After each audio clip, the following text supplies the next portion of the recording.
Parashá Vaigash. Vaigash elav Yehudá Vaiomer. Bi Adoni. Yedaber na avdecha davar beoznei Adoni. Ve'al ichar apecha beavdecha. Ki chamocha kefaró. E se aproximou a ele Yehudá e disse: Por mim, meu senhor, falará por favor o seu servo uma coisa ou um pronunciamento nos ouvidos de meu senhor, e não se ire a sua face, não se ire a sua narina em seu servo, porque você é como o faraó. Então, o Yehudá das 12 tribos, né, da tribo de Judá, né? Yehudá, ele está diante do Yosef, José do Egito, e ele fala essa frase aqui: deixa eu falar algo aos seus ouvidos e não se irem com o seu servo, tá? Só relembrando algumas coisas aqui. Então, os irmãos de Yosef vendem ele, né, para o Egito. Yosef chega lá, sofre bastante no Egito. O faraó tem o sonho das vacas gordas e magras. O Yosef, ele desvenda os sonhos e é colocado como vice-rei. A fome aumentou no Mitzrayim, no Egito, e aí o Yaakov, ele fala para os filhos dele: vão lá para o Egito comprar alimento. Os filhos vão, se reencontram com Yosef. O Yosef se lembra deles, mas eles não se lembram de Yosef. Já se passaram muitos anos, e Yosef estava diferente. Ele estava vestido com as roupas do Egito também. Isso dificultou a identificação. Os irmãos dele não reconheceram Yosef. Tá? E aí tem toda a história. Yosef faz com que eles sofram um pouco também, para que eles meio que se arrependam dos erros que eles cometeram no passado. Cada uma das coisas que Yosef fez com que eles sofressem está relacionado a sofrimentos que eles causaram no Yosef. Uma espécie de tentativa deles fazerem techuvá, arrependimento, o que eles fizeram. E ele conseguiu fazer isso, tá? E aí o Yehudá, anteriormente, quando ele vai para o pai dele, para o Yaakov, ele fala: pai, deixa eu levar o Binyamin, o mais novo. E aí ele conversa com o pai dele de uma forma muito respeitosa, honesta, sincera, e o pai deixa: tá bom, vai lá, leva o seu irmão mais novo. E aí aqui também, quando o Yehudá conversa com o Yosef, ele também consegue convencer o Yosef, tá? Ele consegue, o Yehudá, Judá, ele convence o pai, e agora ele consegue convencer o irmão também. O que o Yehudá fez de diferente para conseguir convencer o irmão? Ele usou humildade e verdade completa. Anteriormente, quando os irmãos estavam tramando contra ele, está escrito que o Yosef, ele trazia relatos negativos para o pai deles, né, para o Yaakov. E também, quando eles falavam, eles utilizavam muita malandragem ao se comunicar. Misturavam verdade com mentira. E o pai, Yaakov, que não era bobo, né, não caía na lábia deles. Mas quando o Yehudá vai conversar com o pai, ele já utiliza a verdade completa, humildade, sinceridade, respeito, reverência. Ele fala sinceramente mesmo. E aí ele consegue convencer o pai. O pai, que não é bobo, né? Ele falou: pô, então agora finalmente está falando sincero? Então, tá bom, pode levar seu irmão mais novo e vá. Quando o Yehudá chega no irmão, no Yosef lá no Egito, ele também consegue convencer, utilizando humildade, respeito, verdade completa. E aí o Yehudá fala assim: falarei nos seus ouvidos. Isso é uma expressão: vem aqui pertinho, vamos conversar de perto aqui, eu quero desabafar algo para você, conversar algo face a face aqui, mais próximo de você, aproxime-se de mim, né? É uma expressão para conversar mais próximo um do outro. E aí no final do versículo, ainda nesse que eu acabei de ler: não se irem, porque você é como o faraó. Porque o faraó, qualquer coisinha já mandava preso. Tipo o negócio lá do sonho lá, né? O copeiro e o padeiro. No caso do copeiro, tinha uma mosca no vinho do faraó, aí o faraó já mandou preso. O padeiro tinha uma pedra ou um pedaço de madeira no pão, são 12 explicações. O faraó já mandou preso, entendeu? Então, para resolver qualquer coisa, já manda preso logo, depois a gente pensa, a gente se vira aí. Até resolver, até ele lembrar que o cara tá preso lá, que tem que resolver isso aí. Aí fala: é verdade, o cara tá preso lá, tira ele lá, vamos resolver isso aí. Então, sabe-se lá quando que vai sair da prisão. Então, o Yehudá, achando que o Yosef tinha esse comportamento igual do faraó, Ele fala assim, você não se ire, porque você é como o faraó. Ou seja, não fique irado aí, porque senão qualquer coisinha aqui você vai acabar me prendendo aqui, né? Esse é um dos significados do porquê ele fala dessa forma. E aí, no decorrer da conversa, quando Yehudá está conversando com o irmão, ele explica todo o acontecimento. Nós viemos aqui comprar alimento, falamos que temos um pai, temos outros irmãos, o nosso irmão, mas o nosso irmão Yehudá, ele se perdeu, e aí o nosso pai ficou muito triste. Agora estamos trazendo o nosso irmão mais novo, e se acontecer algum problema com o nosso irmão mais novo, com Benjamim, nosso pai ele vai descer com sofrimento à sepultura. E bem no finalzinho dessa aliá, porque as escrituras sagradas existe uma divisão de leituras, tá bom? Você lê por aliot, trechos diários, tá bom? Nesse primeiro trecho aqui da leitura, no finalzinho aqui, no versículo 30, o Yehudá fala assim: se o rapaz não vier conosco, a alma dele está unida à alma dele. Venafsho kishurá venafsho. A alma do nosso irmão está vinculada, unida à alma do nosso pai. Tá? Se acontecer alguma coisa com ele, nosso pai sofrerá muito. Aqui nós aprendemos a conexão espiritual que há entre pai e filho, entre mãe e filho. Sabe aí quando a mãe tem um sexto sentido? Tem pessoas que não acreditam nisso, mas você que está assistindo esse vídeo, eu acredito que é uma pessoa que quer se conectar com Deus, com o Criador dos céus e da terra. Você crê nisso. Quando um pai e uma mãe eles têm um sentimento pelo filho, o filho viajou, está lá em outro país, acontece alguma coisa ruim com o filho, e aí você sente, caramba, estou uma sensação aqui, deixa eu ligar para o meu filho, deixa eu ver se está tudo bem com ele. Aí se liga para ele: oi filho, está tudo bem? Aí o filho fala: tá tudo bem, mãe, tá tudo bem, pai, tá tudo bem. Não tá tudo bem mesmo? Aconteceu alguma coisa? Por quê? Por que você está perguntando? Tá tudo bem, sabe? Aquele sexto sentido, uma sensação. Ou aconteceu alguma coisa ruim, ou acontecerá. Então algo nos avisou, tá? Ó, seu filho está passando por alguma coisa ruim, ou passará. Então dá essa sensação espiritual. E aí você que é pai e mãe, eu também sou pai, tá? Eu sei o que significa isso, eu sinto isso, tá? Quando eu vou trabalhar, né, meu filho fica em casa e tal, ele fica um pouquinho triste quando eu saio, né? Às vezes eu estou distante, estou em outro local, de repente vem uma sensação de que ele está chorando. Aí eu ligo aqui em casa e pergunto: ele está bem? Aí minha esposa responde: ele está chorando. Eu falei: caramba, eu senti o choro dele a quilômetros de distância, meu. É incrível uma coisa dessa, essa conexão espiritual que tem no pai e filho, e mãe e filho, né?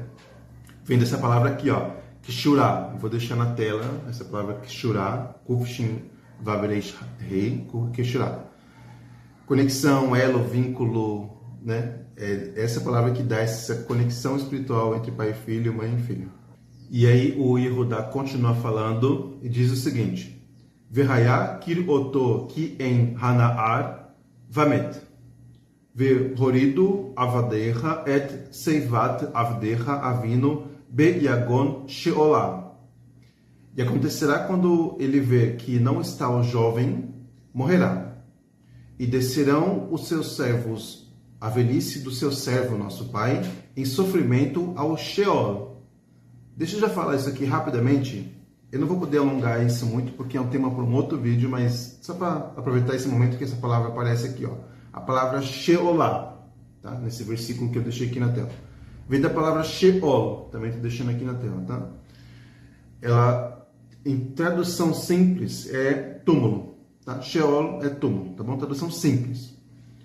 Porém, existem interpretações que essa palavra Sheol é um local que as almas vão para lá para uma espécie de sofrimento, coisas que elas fizeram na vida, é uma espécie de sofrimento. Tá? E aí existem algumas interpretações não judaicas de que o inferno é esse Sheol e pronto. Tá? É isso que é o inferno mesmo pelas escrituras. Porque existem pessoas que não seguem mais aquele livro novo, não seguem mais aquelas religiões, e aí eles percebem que a verdade, que a fonte de ensinamento correto mesmo, profundo, é o Taná, que chamavam de Antigo Testamento. Aí as pessoas vão estudar hebraico e aí encontram essa palavra Sheol e vão pesquisar nos comentários judaicos o que é Sheol. E aí há interpretações judaicas de que esse Sheol é uma espécie de local de sofrimento para as almas, tá? Aí as pessoas que vão precisar falar, então é isso que é o inferno. É um tema para um outro vídeo. A palavra túmulo é a palavra kever, deixando na tela também aqui, né? A palavra kever, túmulo. E o que é então essa palavra Sheol? Qual que é a diferença da palavra kever para Sheol? A palavra Sheol é um túmulo, a pessoa vai falecer e vai para esse túmulo. Só que é um túmulo diferente, tá? Resumidamente, o inferno mesmo, tipo um local de punição, sofrimento e tal, a palavra é essa aqui, ó, Gehinnom, tá? E aí, dentro desse Gehinnom, existem setores de sofrimentos. Tá? Para cada tipo de coisa ruim que a pessoa passou, ela vai para um local específico dentro desse Gehinnom e ela passa para o tipo de sofrimento específico para cada coisa que a pessoa... Nem sempre é fogo, tá? A pessoa fala, é fogo, vai ser jogado no fogo, é fogo, né? Não é isso, entendeu? E outro detalhe, esse Sheol, pode ser que essa palavra Sheol é um setor lá dentro do Gehinnom, entendeu? Se a pessoa chega nesse tipo de inferno chamado Gehinnom, mas tem um setor lá específico para esse tipo de almas que vão passar por aquele setor ali, então, e aí o que Yehudá está falando aqui, né? Voltando aqui ao versículo. E se o nosso pai, o Yosef, ele vê que o jovem não está entre nós, porque... vai que o Yosef pega, né? Eles estão achando que o Yosef é o tipo faraó ali que está tramando mal contra eles. Eles pensam e falam assim: vai que o Yosef, esse vice-rei aí do Egito, pega o nosso irmão e a gente volta para casa. O nosso pai vê que o nosso irmão não está, e aí o nosso pai verá que o jovem não está e falecerá. Desceremos o seu servo pro Sheol, e aí desceremos o seu servo para o Sheol, para o túmulo, para a sepultura. Só que essa palavra Sheol, tipo, a alma do nosso pai vai para um local de sofrimento muito intenso, um local de abandono, esquecimento, escuridão, porque esse sofrimento que o nosso pai teve devido o nosso irmão ter sido dilacerado por um animal, né? Lembra que eles pegaram, bateram um cabrito, passaram a roupa no sangue, chegaram em casa, olha pai, aqui ó, o sangue dele. Aí o pai achou que o filho tinha morrido. Aí agora vai o filho mais novo vai ser levado para o Egito. Então, esse sofrimento intenso pode ser que causará uma desconexão com o Eterno, e aí ele vai para um local de esquecimento, escuridão, abandono. Não vamos deixar que isso aconteça com o nosso pai, sabe? Continuando aqui o assunto, né?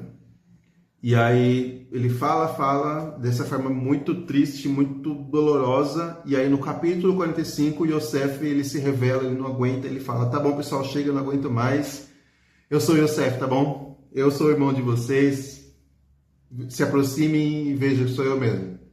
Vou dar um resumo aqui no que é falado, no capítulo 45 e diante, tá? Desculpa aí pelo vídeo ficar tão longo, pessoal. Aí o Yosef fala assim, no capítulo 45, tá? Livro de Bereshit e Gênesis. Ele fala assim, todos aqui se afastem daqui, que agora eu vou me revelar aqui. O Yosef pede para os homens do local saírem. Que homens? Os egípcios que estavam ali. O Yosef, ele tinha funcionários, tinha outras pessoas ali dentro do ambiente vendo os irmãos se apresentando. E aí Yosef pede para esses homens egípcios saírem para se revelar para os irmãos. Um dos significados disso na Torá, o judaísmo, é proibido envergonharmos as pessoas em público. É proibido isso. Tá? E Yosef, ele faz isso quando ele revela o sonho do faraó. Ele foi trazido para revelar o sonho, ele revela o sonho e fala, faraó, escolha alguém aqui que será quem vai liderar aqui. Aí faraó escolheu ele mesmo. Ele poderia falar, escolham a mim, porque eu sou o cara aqui, eu que consegui resolver aqui, escolha a mim, porque entendeu? Ele não faz isso, ele foi humilde. Escolha alguém, faraó, ele não quis envergonhar ninguém. Aí o faraó escolhe ele, devido à humildade e respeito às pessoas, e não envergonhar o pessoal em público. E aqui nesse episódio de novo, capítulo 45, eles pedem para que os egípcios saiam, para que os irmãos dele, hebreus, não fiquem envergonhados. É muito lindo isso, cara. Se eu for aprofundar, a gente fica a vida inteira estudando só esse trecho aqui de Yosef. Ele não quis envergonhar os irmãos. Aí no versículos 3 em diante, o Yosef fala assim, aproxime-se e veja que sou eu. Tá, aproximem-se de mim. Eles já viram bastante ele. O que ele pede para se aproximar? Um dos comentários é que quando ele pede para se aproximar, ele mostra o sinal do Brit Milá para os irmãos, a circuncisão. O Eterno fala para Abraham sobre o pacto da circuncisão, toda a sua família fará a circuncisão, né? Os homens nascidos até 8 dias de vida farão a circuncisão. E aí o Eterno falou isso para Abraham, depois Abraham fez com Isaac e Jacob e assim por diante. Então, quando o Yosef fala para os irmãos, aproximem-se aqui, vejam aqui o meu brit, o meu sinal da circuncisão, para você ver que, ter certeza que sou eu mesmo. Tá? Eu vou deixar a referência na descrição também, tá? Do que eu estou falando aqui. E aí no finalzinho aqui, depois que ele fala quem ele é, se revela e tal, ele fala assim, não se preocupem, irmãos, não foram vocês que me enviaram aqui. Os irmãos venderam ele sofreu muito, e ele fala, foi o Eterno, foi o Elohim que me trouxe até aqui. Tudo isso foi a mão do Eterno em mim, não foi vocês. Uma prova aqui do porquê que ele foi tão humilde, tão perseverante, teve tanta fé, tanta conexão com o Eterno, porque ele tem certeza que é o Eterno, o Criador da terra, que está no controle de tudo. E aí depois que Yosef se revela para os irmãos e mostra quem ele é e tal, ele fala aquela frase, né? Não foi vocês que me enviaram aqui, foi o Elohim que me trouxe aqui e tal, etc. E agora ele fala a seguinte frase, que na minha opinião é uma das frases, são dos versículos mais lindos de todas as escrituras sagradas. Vamos lá, deixando na tela. Ve'ata lo atem shilachtem oti, hine ki ha-Elohim, vaisimenu le'av lefar'o, u le'adon lechol beito, u moshel bechol eretz mitzrayim. Essa frase aqui é muito poderosa, tem muita profundidade só nesse versículo aqui. Vamos lá, traduzindo. E agora, não foram vocês que enviaram a mim. Eis que o Elohim, o Eterno, eis que foi o Elohim. E ele me colocou como um pai para o faraó, e como senhor em toda a casa dele, e como um governante em toda a terra do Mitzrayim, do Egito. Olha só, eu não sei nem por onde começar, isso aqui é muito profundo mesmo. Pelo primeiro ponto ali, ó. Não foram vocês que enviaram a mim aqui. Esse foi o Elohim. O Yosef, ele fala 3 vezes essa mesma expressão. Foi o Elohim que me enviou aqui. Repare nessa palavra, nesse número 3. Repare nisso, eu já vou explicar. Um dos motivos que ele fala isso 3 vezes, lembrando que anteriormente ele acabou de falar, né? Nessa mesma expressão. E agora, de novo, ele fala já em sequência.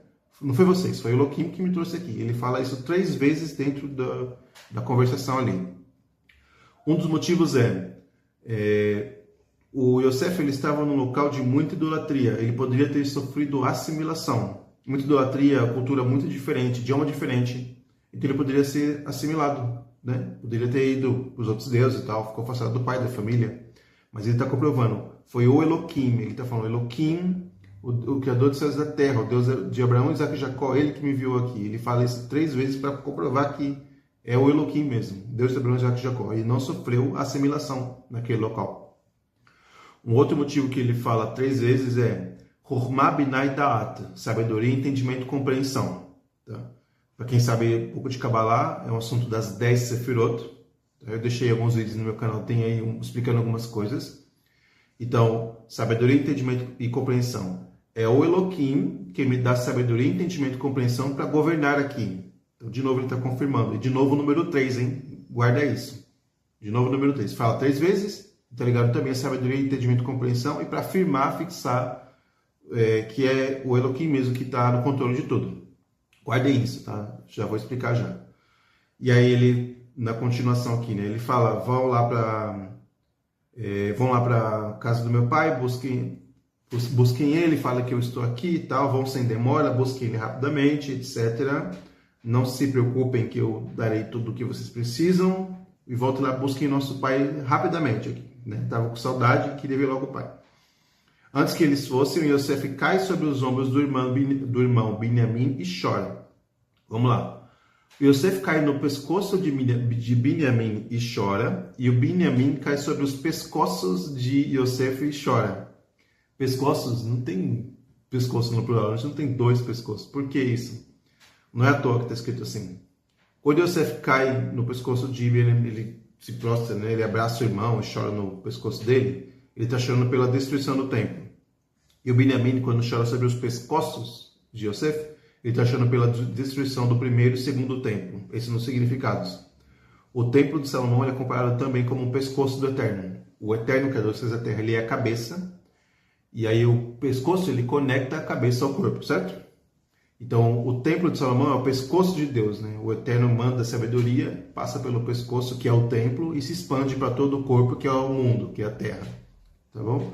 Então, esses são os motivos que ele chora sobre os pescoços, destruição do primeiro e segundo templo. Tá? Voltando ali ao número 3, ó. E aí o Yosef se despede dos irmãos, ele dá as coisas que eles precisam para voltar.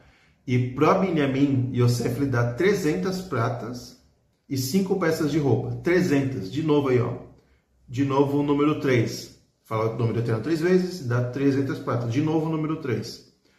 Um dos motivos é, ele dá 3 vezes mais para testar a fé, testar a humildade dos irmãos. Porque ele achou que os irmãos teriam inveja. Porque o Yaakov, ele fez 2 túnicas para o Yosef. Esse é um dos motivos que os irmãos tiveram inveja. Porque, né, o queridinho aí tá ganhando mais roupas que a gente aí, né?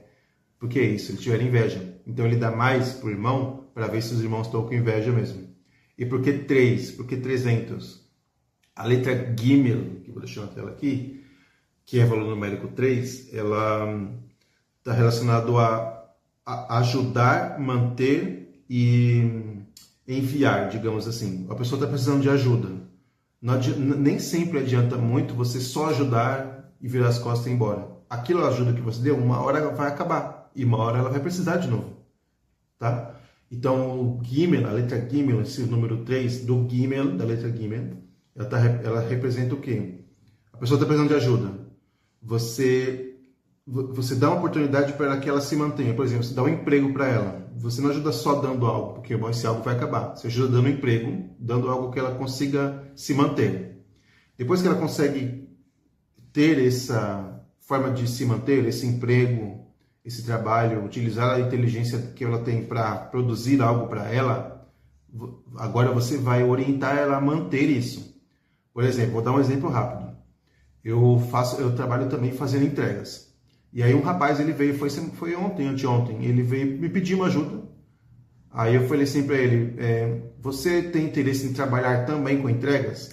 Aí eu dei um passo a passo para ele de como fazer. Ele é muito simples, de como fazer para você se cadastrar para trabalhar fazendo entregas. É gratuito, entendeu? Você só precisa de alguma ferramenta, um celular e uma bicicleta, só, entendeu? Ah, mas eu moro na rua, não consigo. Eu falei, ó, talvez você conheça alguém, um parente que consiga te emprestar um celular simplesinho, só para você poder instalar o aplicativo, uma bicicleta emprestada, só para você fazendo até se manter. Aí ele pensou, pô, verdade, né? Eu nunca pensei nisso. Eu falei, pensa nisso, pô, alguém pode te emprestar, né? Um parente, alguém de confiança, tem vizinhos que ajudam, né?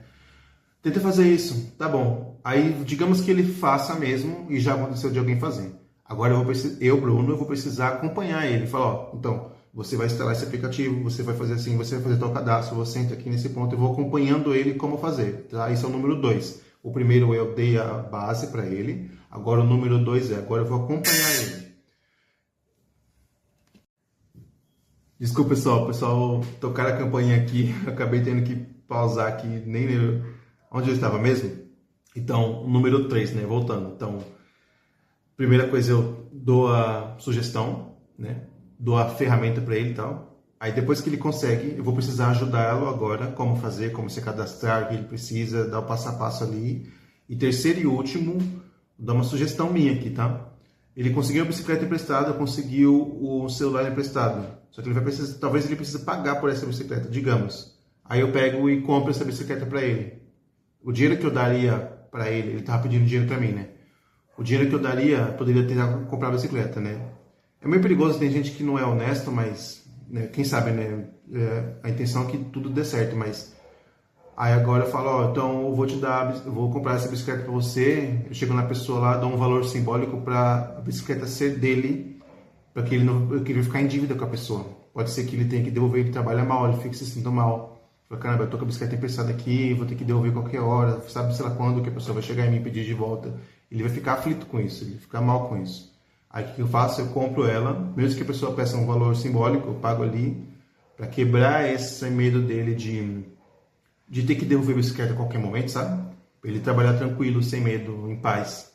Então aí tá aí o número 3 da letra Gimel, ajudar, manter e enviar a pessoa. Tá? Esses são os motivos que ele dá 300 pratas para ver se os irmãos sentem inveja e para dar esse apoio para o irmão para quando ele voltar para casa, tá? E ele dá 5 peças de roupa, 5 mudas de roupa para o irmão, para Benjamim.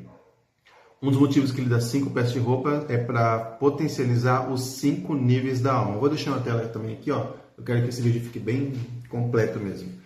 Nefesh, de baixo para cima, tá? Nefesh, Ruach, Neshama, Chaya, Yehidah.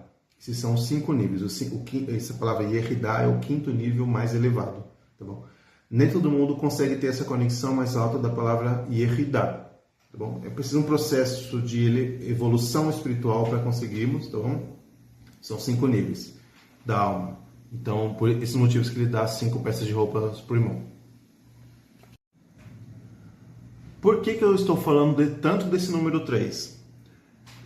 Outras religiões não judaicas, eles têm o número 3 como uma base para apoiar, eles tinham o número 3 como base para apoiarem aquela crença deles.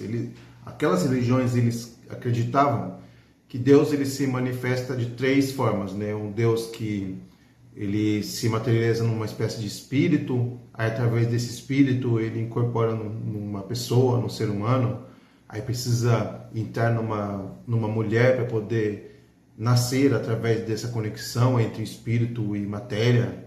Então era uma crença que as pessoas tinham na época, há muito tempo atrás, não existe mais essa crença, né? Deus ele se manifesta de 3 formas, né? Deus é o superior, e aí ele se transforma no espírito, etc. As pessoas criavam toda uma interpretação sobre isso, totalmente diferente do que as escrituras falam. O que é esse número 3? A importância, a influência desse número 3. O Eterno, Criador dos céus e da terra, ele é único, ele é um só, não é 3, nem 2, nem 5, é um único, indivisível, ele não se divide, ele não se materializa em um espírito, depois entra uma mulher e se transforma num ser humano, depois...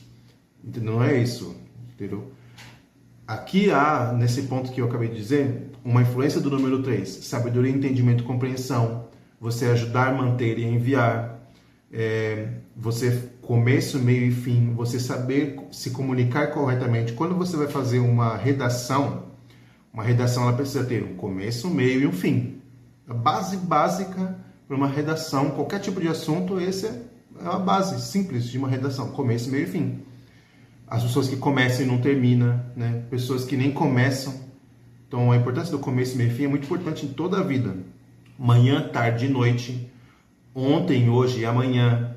Então você vê esse número 3 muito influente nas escrituras mesmo. Isso é coisa de Deus mesmo. A influência desse 3, sabedoria, entendimento, compreensão e etc. Tantas coisas que podemos agregar a isso. Mas aquelas religiões, elas falam, não, Deus ele é 3.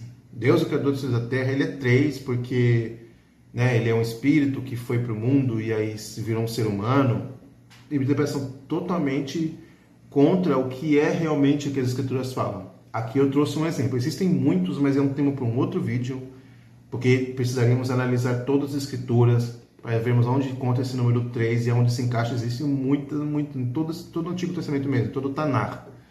Então, tema para outro vídeo. Só porque que eu foquei bastante nesse número 3 para mostrar aqui o que é esse número 3 aqui, ó, né? Ele fala 3 vezes para afirmar que é o Eterno, que mantém ele, sabedoria, entendimento e compreensão, manter e enviar, etc. Tá bom? Esses são os motivos que eu fiz isso. Espero que tenha entendido e desculpe se eu ofendi alguém. Continuando, e aí os irmãos de Yosef voltam para casa, para Yaakov, e aí eles falam para o pai o que aconteceu. Pai, estivemos lá no Egito e o vice-rei do Egito, ele é o Yosef, o nosso irmão, ele está vivo, ele é o vice-rei lá, a gente viu ele, conversamos com ele, é ele mesmo e tal.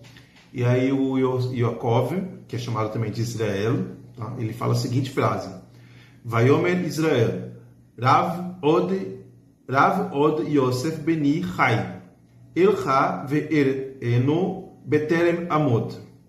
E disse Israel, bravo, elevado, exaltado, ainda vive Yosef, meu filho. Irei e o verei antes de morrer, tá? Então, ele se alegra com a notícia e está escrito que a alma dele se vivificou, a alma de Yaakov, ela se restaurou, se vivificou com a notícia. Então, né, lembra lá que os irmãos falam assim: o nosso irmão descerá, o nosso pai descerá com sofrimento ao Sheol. Então, aqui é como se a alma dele tivesse morta. Nem todo mundo acredita, mas a nossa alma ela tem um potencial. Quando o nosso corpo voltar ao pó e a nossa alma se desprender e ir para onde ela tem que ir, pode ser que a nossa alma esteja fraca e não consiga entender o que está acontecendo. Lembra lá daquele filme Ghost, que ele vê um portal e ele tem que ir para lá? Tem almas que não conseguem ver essas coisas, não conseguem entender, não conseguem ter um discernimento se está vivo ou morto.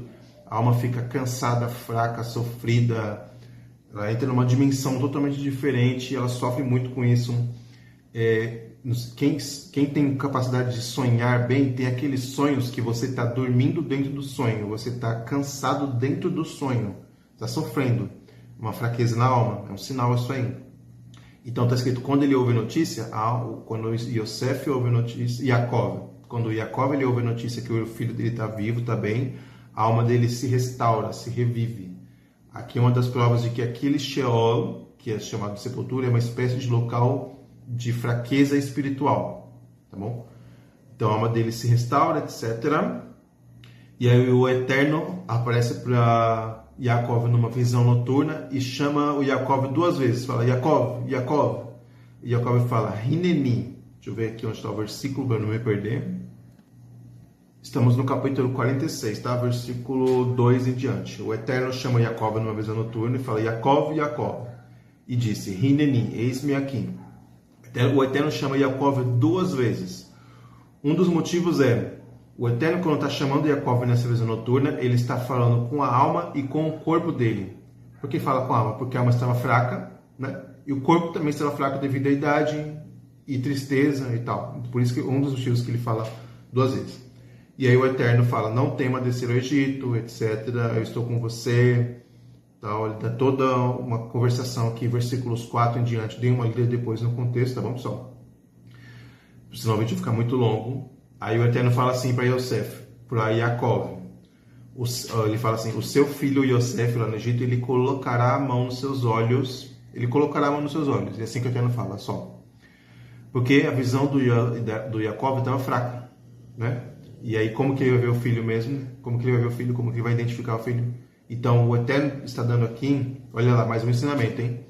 O Eterno está dando um poder de cura para o filho, para o Yosef. Ele fala, o Yosef vai colocar a mão nos seus olhos, ou seja, vai restaurar a sua visão, que é um potencial que ele teve, ele foi machá-lo.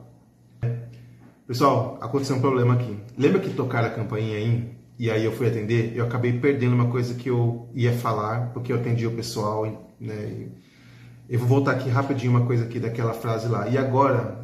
Não foram vocês que me enviaram aqui, foi o Elohim que me enviou aqui, tá? E aí o Elohim me colocou como um pai para o faraó, como o senhor de toda a casa dele, como um Moshel de toda a casa dele. Acabei esquecendo de falar isso, porque tocaram a campainha aqui, me atrapalharam. Vou falar rapidamente. Então, olha só, o Yosef fala, o Eterno me colocou como um pai para o faraó. O faraó, ele fala assim para Yosef, você será vice-rei, somente meu trono cederá a você. Então você pode mandar em tudo aqui. Você é o cara, tá aqui a chave do Egito. Você é o cara, só meu trono supera você, beleza? Beleza. E aí o Yaakov fala assim, o Eterno me colocou como um pai para o faraó. Um pai, ele é maior que o filho. Então, olha que bonita a expressão que ele usa aqui. Eu tenho certeza, não está escrito no texto, mas é uma opinião minha, que o faraó se aconselhava também com Yosef, e Yosef falava com o faraó como se fosse um pai conversando com o filho. Eu acho muito maravilhoso isso aqui, cara. Entendeu? Eu me baseio nessa frase. Eu fui colocado como um pai para o faraó. Então, fica imaginando aqui, né? O faraó está triste, está passando algum problema na família, algum problema, ele fala, vou me aconselhar com Yosef, porque ele sabe conversar comigo, ele sabe me explicar. Aí, né, o faraó vai ali num canto com ele e fala, Yosef, estou passando tal coisa. Aí Yosef, como um pai ali, orientando ele. Cara, é uma coisa muito linda isso aqui, né? Meu Deus do céu. E aí o Yosef continua e fala, fui colocado como um pai para o faraó, foi colocado como um senhor em toda a casa dele, toda a casa. Então, ele foi importante também na casa, na família dele. Além de ser um conselheiro com o pai do faraó, ele foi também pela família dele, na casa dele, nos parentes dele e tal. Foi muito querido. Talvez, né, quando tinha um aniversário, chamava Yosef. Não, eu quero o Yosef aqui na nossa festa. Né? Tinha um casamento, chama o Yosef, vamos lá. Né? Os parentes dele também gostavam muito dele. E ele foi colocado também como Moshel em toda a terra do Mitzrayim, Egito. A palavra Moshel, eu vou deixar aqui na tela, tá? Para vocês verem. Então o Yosef fala, eu fui colocado como Moshel aqui. Vem da palavra Mashal, que é parábola ou alegoria, que é do livro de Mishlei, livro de Provérbios, livro das alegorias. Essa palavra Mashal, tá? Que ele está falando aqui, eu fui colocado como Mashal aqui. A tradução simples é como um governante. Fui colocado como um governador aqui na toda a terra do Egito. Só que essa palavra Mashal, ela tem uma profundidade extraordinária. Um dos significados, uma das profundidades, não é a tradução, mas é alguns dos significados, tá? Raham, sábio. A palavra sábio significa Raham, diferente de Mashal, tá? Tem a palavra Tzadik, que é a pessoa justa. Tem a palavra Irat Shamayim, temor aos céus. Também compassível, Rahum, pessoa compassível. A palavra Enen, Anav, humildade. Tá bom? Existem muitas palavras relacionadas a isso. Governante, líder, um mentor. Então, essa palavra Mashal, ela representa tudo isso numa coisa só. Um mentor, um orientador físico e espiritual também. Tá? Um governante, mentor físico e espiritual. A palavra Mashal, ela tem uma tradução só. Porém, ela contém muitas profundidades dentro da mesma palavra. Tá? Essa é uma coisa que eu acabei perdendo de explicar porque eu atendi a porta ali e acabei esquecendo. Desculpa por isso, pessoal. Voltando aqui, tá? No ponto que estava falando. Então, o Eterno chama Yaakov 2 vezes no sonho, porque ele está falando com a alma, com a alma e o corpo dele. Porque a alma dele estava fraca e o corpo também.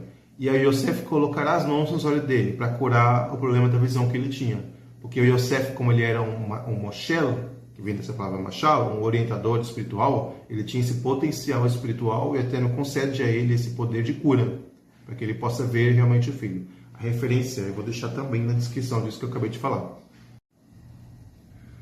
Próximo tema, isso aqui é uma coisa que sempre passa despercebido e tem pessoas que analisam profundamente as escrituras.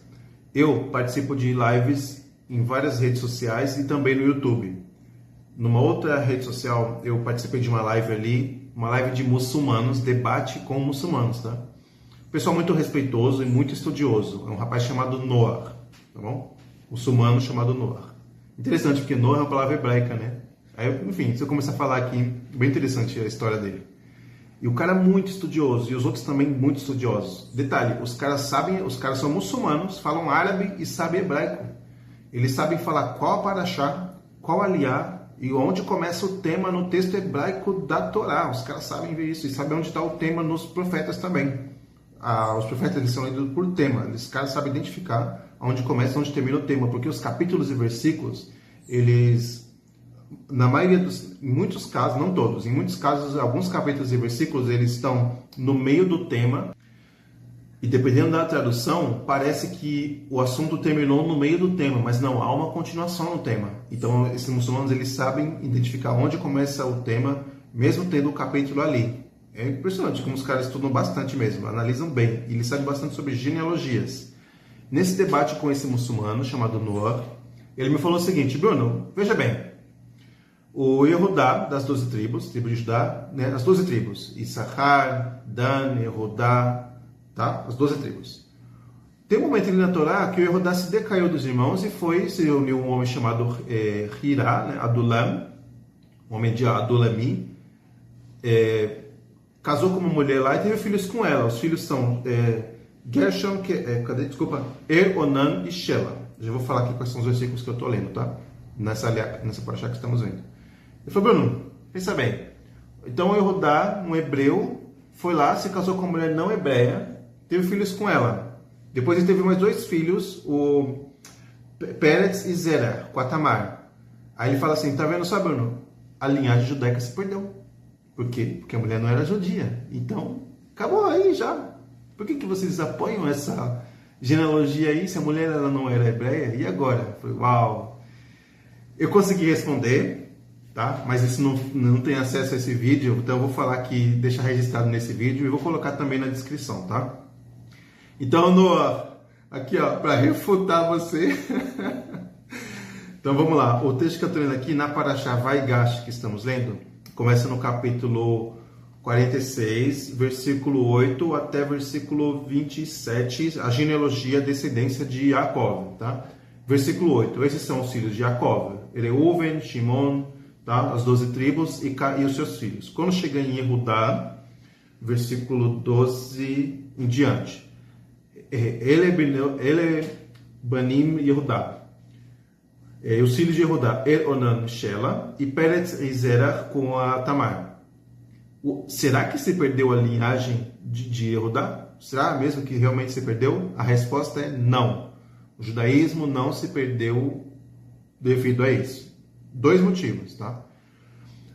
Antes da Torá ter sido entregue no Monte Sinai, no livro de Shemot, para a pessoa ser hebreu, é pelo pai. Antes da Torá ter sido entregue, tá? É pelo pai. Por exemplo, o Abraham teve filho com a Hagar, a egípcia, tá? E aí o Ismael foi hebreu por ser filho de Abraham. Então ele tem o título de hebreu por ser filho de Abraham. Então foi passado pelo pai ele ter sido hebreu. E aí vem depois Yitzhak, Yaakov. E aí depois que a Torá se entregue no Monte Sinai, aí passa a ser pela mãe. Então a linhagem de Yehudá não se perdeu, porque os filhos dele continuam sendo hebreus. Foi antes da Torá ter sido entregue. Esse é o primeiro ponto. O segundo ponto, e já finalizando aqui, tá? Eu tentei deixar na tela, não consegui, a genealogia, tá? O Yaakov, ele é ancestral de Shem, que é ancestral de Abraham. Então tem toda uma genealogia, eu coloquei na descrição aqui, olhem na descrição, tá?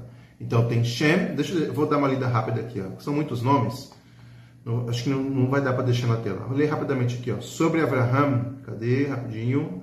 Shem, Arpachshad, Shelach, Eved, Peleg, Reu, Serug, Nahor, Terach e Abraham. Tá? Então, Shem vai até Abraham. Vou deixar na descrição. E a Tamar também é de Shem. Também deixei aqui uma genealogia também. Passa por uma linhagem diferente, mas também ela é ancestral de Shem também. Então, é como se fosse uma prima distante, digamos assim. Então, não se perdeu. Tá, a genealogia ali. Por quê? Porque é passado pelo pai, eles são ancestrais da mesma pessoa. Valeu, Noah! Refutado. Venci o debate, valeu aí. Vou passar esse vídeo para ele, vai ser legal. Ele vai pegar esse tempo do vídeo aqui. Vamos lá. Próximo tema. Outro ponto importante aqui, finalizando nesse tema aqui da genealogia, é uma coisa extremamente importante de se saber, tá? No final aqui da genealogia, versículo 27 aqui, né? Finaliza no versículo 27, tá? Toda descendência ali da casa de Jacob.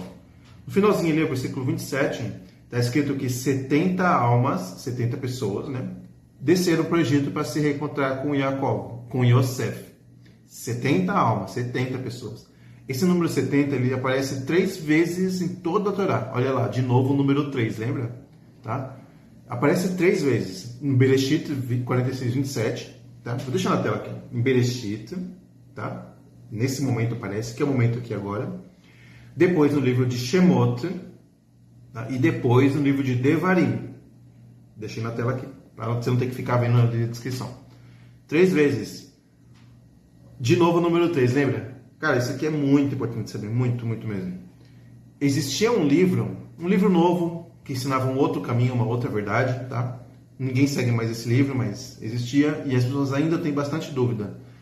Ao analisar aquele livro lá, tinha um trecho naquele livro que falava sobre esse reencontro aqui de Yaakov com Yosef no Egito. E aí desceu toda a família, que são 70 pessoas, tá? Tá aqui no texto, então, aparece 3 vezes em toda a Torá. Para confirmação exata de que realmente é 70 pessoas e ponto final. Mas naquele outro livro, um outro caminho, uma outra verdade, falava que foram 75 pessoas. Então naquele livro lá, falava erroneamente que 75 pessoas foram para o Egito se encontrar com Yosef no Egito. Errado. A Torá fala 3 vezes repetidamente 70 almas, 70 pessoas. Naquele livro vem e fala 75. Um erro clássico, irrefutável naquele livro. Eu desafio você a descobrir o porquê que tem esse erro. Eu sei o porquê que tem esse erro. Se você quiser saber por que tem esse erro naquele livro, assista meu vídeo Os 72 Erros da Septuaginta. Lá eu mostro no erro de número 12, eu estou vendo na tela aqui, erro de número 12. Lá fala onde está esse erro. Na sexta liá, no sexto tema, e ve'et Yehuda shalach lefanav el Yosef, lehorot lefanav goshena, vayavou arza goshen. Então, o Yehuda foi enviado diante de Yosef para orientar diante dele a chegar em Goshen, na terra de Goshen. Tá? O Yehuda foi buscar o pai, né? E aí ele foi orientado ali a liderar ali essa caravana até chegar no Mitzrayim, no Egito, nesse local chamado Goshen. Daqui mais uma prova de que Yehuda ele é o líder, ele é quem conduz, que ele foi designado para liderar, para conduzir, orientar. Então aqui é uma das provas aqui, que a tribo de Yehuda ela tem essa função de liderança. Tá bom?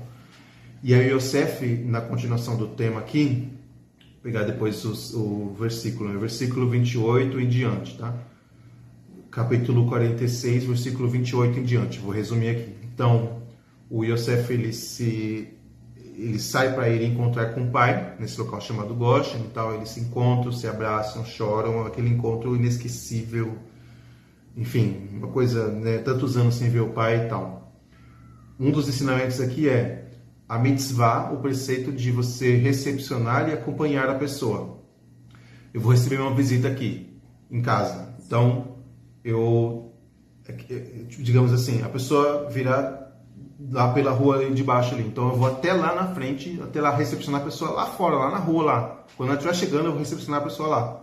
É um ensinamento de respeito muito grande aqui. Ou receber a pessoa na porta, né? Um ensinamento de respeito, humildade, recepcionar a pessoa mesmo na porta de casa, ou lá fora. Aqui ele vai lá fora, ele vai longe, ele sai da gente, ele vai lá no Goshen encontrar com o pai devido, né, à empolgação e a mitzvah de recepcionar pessoas. Está escrito que o Abraham ele estava sentado na tenda, né, no calor do dia. Ele estava dolorido pela circuncisão e estava sentado ali na tenda, e aí ele vê 3 anjos, né, que está escrito que são 3 homens. Ele vê 3 homens vindo e ele corre para recepcioná-los. Então aqui a gente aprende sobre irmos recepcionar a pessoa na porta de casa ou até onde ele está ali. Ele vai até eles e recepciona eles e pede para vir até a tenda dele. E a mitzvah de acompanhar. A pessoa vem me visitar aqui em casa, eu vou lá, recepciono ela, né, humildemente, respeitosamente e tal. E quando ela vai embora, eu acompanho ela. Ou acompanho até a porta. E quanto mais eu puder acompanhar ela, é mais meritório ainda acompanhar essa pessoa, né? O mais distante que eu puder acompanhar ela. Então aqui o Yosef ele faz isso aqui. Quando os irmãos dele estão diante do faraó, antes dos irmãos dele se encontrarem com o faraó, o Yosef fala assim: diga para o faraó que vocês são pastores, porque ele vai deixar vocês trabalhando aqui como pastores no território de vocês. Parece que ele está falando para mentir aqui, né? Parece que está falando para fazer uma malandragem aqui. Eu não precisava disso, ele não está fazendo isso. Claro que o Yosef não vai falar para os irmãos mentirem. É verdade que eles eram pastores. Mas por que ele fala? Falem que vocês são pastores para vocês conseguirem trabalhar aqui. Por quê? Porque isso era abominação no Egito. E que tipo de abominação é essa? Isso será explicado lá na frente no livro de Shemot, que o Egito eles idolatravam o cordeiro. Uma das idolatrias do Egito era o cordeiro. Está escrito no trecho anterior que os irmãos de Yosef se sentaram para comer, e os egípcios se sentaram separadamente porque era abominação para os egípcios comerem junto com os hebreus. Por que abominação? Por causa do cordeiro. Eles abatiam esse animal, abatiam os outros tipos de animais que eram idolatria na época ali para o Egito. Tipo na Índia, eles cultuam a vaca lá, né? Se você abate uma vaca, ela faz um churrasquinho, isso é uma abominação terrível, se fazer uma coisa dessa lá na Índia, lá, entendeu? Por exemplo. Então, que tipo de abominação é essa? Eles idolatravam animais e principalmente o cordeiro, né? Isso é um assunto lá para o livro de Shemot, lá na frente depois será explicado isso, tá bom?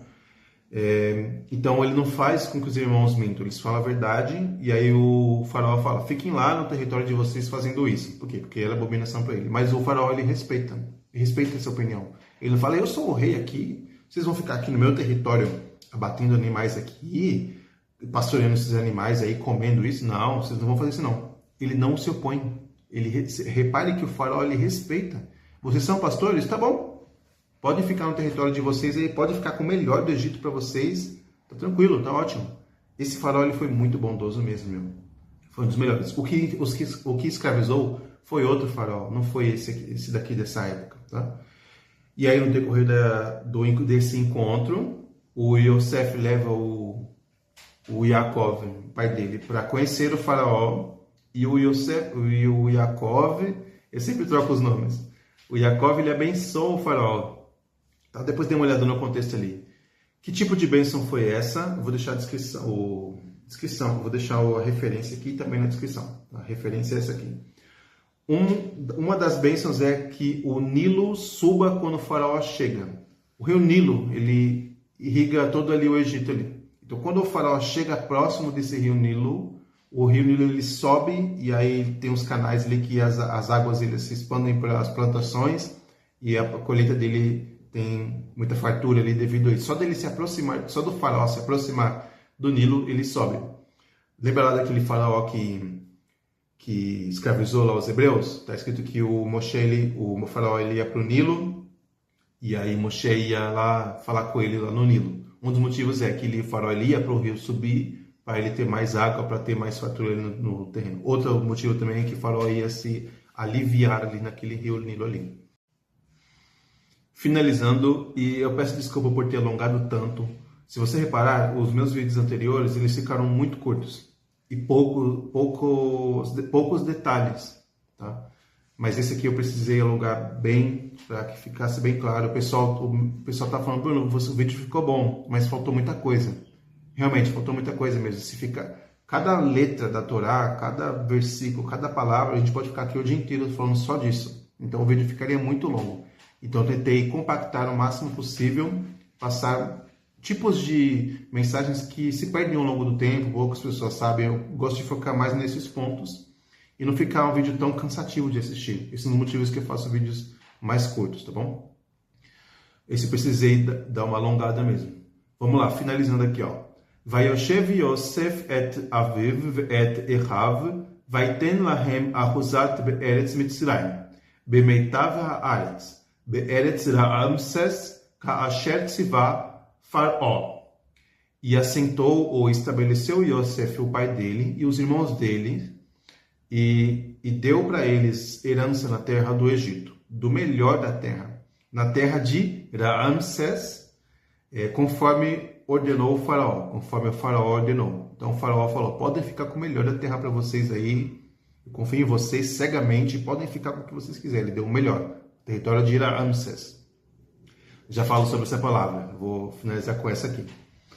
Então, vamos lá. Como que o Yosef ele organizou equilibrou essa escassez, esse problema que teve no Egito? As pessoas foram indo até o Egito para adquirir alimento, etc. E aí o Yosef fala, tragam dinheiro, compre as coisas aqui. Então, ele acumulou dinheiro. Aí acabou o dinheiro. E as pessoas falaram, e agora? O que a gente faz, Yosef? O Yosef falou, tragam um gado de vocês. Trouxe o gado, acabou o gado, e agora não temos mais gado. Não temos dinheiro, não temos gado. Tá bom? Tragam um terreno. Aí o terreno foi dado como pagamento para o Egito, então ele acumulou dinheiro, gado e territórios. E está escrito que ele conquistou toda a terra do Egito para o faraó. Mas aqui um sinal de humildade. Ele não adquiriu para si, ele adquiriu para o faraó. Não é nada meu aqui, entendeu? Ele tinha tudo, mas ele falou, isso aqui não é meu, isso aqui foi dado para o faraó. Então, dinheiro, gado, terrenos e pessoas. Quando a pessoa pagou com o terreno e aí deu aquele tempo ali, né, do pagamento, né, sei lá, tanto dinheiro da época, deu tempo. Aí as pessoas chegaram e falaram, não temos mais gado, dinheiro, não temos mais terreno, é tudo seu, e agora? Aí as pessoas falam assim, nós nos ofereceremos como servos para você e trabalharemos aqui. Algumas pessoas falavam que o Yosef ele escravizou as pessoas, ele se aproveitou disso, falou, agora eu vou escravizar vocês, agora é minha vez de escravizar agora. Você, né? O Yosef não fez isso, as pessoas se ofereceram para trabalhar, e como que ele pagou? Em sementes. O Yosef ele fala, peguem sementes e vão plantar nos territórios e aí recuperar para vocês terem alimento para vocês. O pagamento foi as sementes para que as pessoas plantem e colham e vivam da produção dessas sementes. Cara, olha que coisa genial, incrível. E aí as pessoas falam, você salvou nossas vidas, nós teremos alimento agora. Por que não pensaram nisso antes, né? As pessoas não pensaram nisso antes. Yosef teve esse site, esse clique aí mental e falou, pega a semente aí, planta e recupera o território, entendeu? E detalhe, olha só, o território já era do faraó, né? Ele adquiriu todos os territórios para o Egito, é tudo deles agora, é tudo nosso aqui. E ele poderia falar, vou morar em outro lugar, eu vou despejar vocês, se virem, vão morar lá em Canaã, vão lá para outros continentes, sai daqui. E infelizmente é assim que aconteceria nos dias atuais. Por exemplo, você não paga essa casa aqui, né? O que a prefeitura faz? Expulsa, joga fora, joga no lixo, não presta mais para a prefeitura. O que o Yosef faz? Continuem aí, pode continuar morando aí, plantem aí e assim se alimenta. Cara, que humildade é essa? Que respeito com a humanidade é essa? É incrível, isso aqui é governo de verdade. É impressionante isso. E aí ele equilibrou, as pessoas conseguiram plantar, colher e se reestruturarem, entendeu? Ele foi trabalhando para o faraó e, né, plantando e colhendo, ele vivendo da terra deles mesmos, entendeu? Dado por quem? Por Yosef. O que ele acumulou, ele foi utilizando para equilibrar aquele problema. Será que isso funcionaria aqui no nosso país, pessoal? Será que um dia eu não sou nada, eu sou muito fraco em política, tá, pessoal? Sou muito fraco nesse assunto, mas existe muita, como que é a palavra? Corrupção no nosso país, em vários setores. Então, será que se acabar essa corrupção, usarmos as escrituras sagradas como base de equilíbrio social, de tzedakah, de caridade, será que o Brasil seria melhor se seguíssemos esses ensinamentos aqui? O que você acha? Deixa na descrição aqui. E detalhe, existe atualmente, não sei se ainda existe o povo, eu fiz uma pesquisa rápida, eu não aprofundei tanto, ilhas de trobiandeses, ilhas de Trobian, Papua Nova Guiné, que o pessoal ainda vive com, eles usam sementes como moeda de troca. Não sei se é assim atualmente, tá? Fiz uma pesquisa rápida e fala lá, na época que eu pesquisei aqui, disse que algumas pessoas lá utilizam sementes como moeda de troca. E antigamente, e também no Brasil, e a cultura asteca, e também no Brasil, o cacau, a semente de cacau era utilizada como moeda de troca. Não tem que pagar aqui, dá uma semente de cacau aí, tá tudo certo. Sei lá, enfim, é uma pesquisa rápida que eu fiz. Pesquise depois, pessoas que vivem, usam sementes como moeda de troca, tá? Então, finalizando aqui, um detalhe importante. Então, como que ele equilibrou? Ele não tirou nada das pessoas, não escravizou ninguém. Ele deu oportunidade de pessoas se reestruturarem, se reerguerem. Seria muito bom se utilizássemos no Brasil e no mundo todo os ensinamentos da Torá. Finalizando aqui, ó. Então, foi dado o melhor da terra para eles, a terra de Ramsés. Vou deixar na tela aqui, ó. Até ficar do lado aqui, ó, para mostrar aqui, ó. Finalizando. Então, dado o território de Ramsés. É o nome lá, um nome específico, faraó e tal, né? Olha só que interessante isso aqui, ó. Ramsés. Se você desmembra a palavra, você tem isso aqui, ó. Sus. Ra é a palavra mal. E também é uma das entidades lá, o deus Ra, né? Entidade Ra. Vou ver se eu coloco na tela também, se eu consigo. Né? Se eu estiver errado, me corrija, tá, pessoal? Então, Ra, a palavra Ra significa mal. E também é o nome da entidade lá. E a palavra é povo. E a palavra sus é cavalo. Então, mal, povo, cavalo. Então, povo mal do cavalo. Ou povo cavalo do Urá. Um povo que que o Urá, essa entidade chamada Ará, ela sobe em cima desse povo, e o povo é o cavalo desse Irá, que carrega esse Irá nas costas. Será que é isso? Será que esse nome significa realmente isso? Ramsés, povo mal do cavalo, povo do cavalo mal. Está escrito em Devarim, até o Moshe fala, não voltem para o Egito para adquirirem cavalos do Egito, ou cruzarem seus cavalos com cavalos do Egito. Será que Moshe fala isso por causa disso aqui? Que essa palavra Ramsés significa isso? O povo cavalo do mal, ou povo mal do cavalo? Será que tem alguma coisa negativa nisso? O que você acha? Deixa aqui na descrição. Se acha que eu estou certo ou errado, eu estou viajando demais. Isso foi uma opinião minha, tá bom? Opinião pessoal minha, desmembrando a palavra ali. E também existem temos acesso a livros que mostram o significado do nome dele. Agradeço muito por terem acompanhado até aqui, pessoal. Agradeço mesmo. Estamos quase finalizando o livro de Bereshit. Essa foi a penúltima Parashá, Vaigash. Tá bom? Desculpa mais uma vez eu ter alongado demais. A próxima é a Vayechi e terminamos o livro de Bereshit. Agradeço mesmo, que eu tenho abençoe você por ter me aguentado até aqui. Abençoe sua vida. Espero que tenha gostado do vídeo, aprendido. Compartilhe. Não esqueça de curtir esse vídeo. Eu agradeço muitíssimo, pessoal. Até a próxima.